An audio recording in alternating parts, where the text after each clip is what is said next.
On my sense tonight, I focus on an issue that has troubled the country for the last 22 months. Since that day, on January 17, 2023, when Wafula Chebukati, Professor Abdi Gulier, and Boya Molo retired from their positions at the IEBC. 3 constituencies and over 10 wards have since lost their representatives under different circumstances. Banisa constituency was among the first when on the 28th of March 2023, then MP Kulo Maalim Hassan died following an accident in Nairobi. Following the Chebukati exit, the president moved to empanel a selection panel that was to lead the recruitment process of new commissioners, until it didn't anymore. On the 2nd of April 2023, President William Ruto, while yielding to political pressure brought about by Azimio demonstrations, conceded on the IEBC issue, saying that, and I quote, "Courage is what it takes to stand up and speak. It is also what it takes to sit down and listen." And that deflated the IEBC selection process. Maybe there was wisdom in that. Of what use would it be to conclude an entire recruitment process and end up with a divisive institution? Sounds persuasive, right? Then again, the controversial selection panel was not an accident. It was the product of grandstanding in Parliament, of a majority side that rode on the strength of its numbers, playing impervious to reason and persuasion, until the president spoke and gave rise to the National Dialogue Committee, NADCO.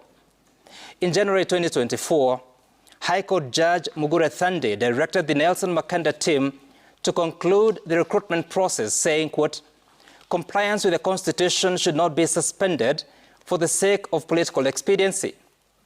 The judge went ahead to observe that the said bipartisan talks were not anchored in either the Constitution or the law, justifying the court's intervention. Yet, here we are. NADCO concessions have yielded into an act of Parliament, effectively changing how a selection panel is constituted. Still, nothing has moved as more parties have returned to court contesting how the panel was constituted. All this time, Banisa constituency has been without a representative at the National Assembly for 619 days. Notice that the Constitution allows a maximum of 90 days within which a by-election must be conducted. On the last day of October this year, the High Court, while hearing the Gachagua impeachment matter, ruled that the Constitution, quote, "does not envision any scenario in which the office of the Deputy President would remain vacant except during the brief period required to fill such a vacancy." End of quote. I wonder what the High Court would say to the people of Banisa, who for 1 year, 10 months, and 19 days have been without a representative in Parliament. Magarini constituency has been without an MP for 189 days. Ugunja constituency has been without an MP for 121 days. The people of Banisa have no less a right than those of Balambala in Garissa. The people of Magarini have no less a right than those of Mathira. The people of Nyansiongo Ward and Nyamaya Ward, both in Nyamira County, deserve to have a new MCA.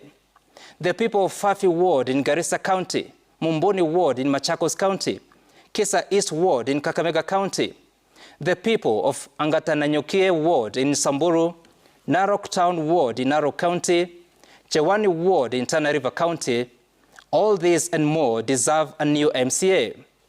Theirs is no less a right than the people of Chinga in Odaya, or is it Shinga? In less than 20 days after notice of motion, a deputy president was removed. In less than 20 days, 13 to be exact, the hurdles for a new DP to ascend to the office were removed. We have normalized it, that when the political class wants a new deputy president, IEBC is available to clear the way, or so we were made to understand. And it takes less than 9 hours to do so. But when a constituency loses its member of parliament to the cruel hand of death, they can wait indefinitely if they must.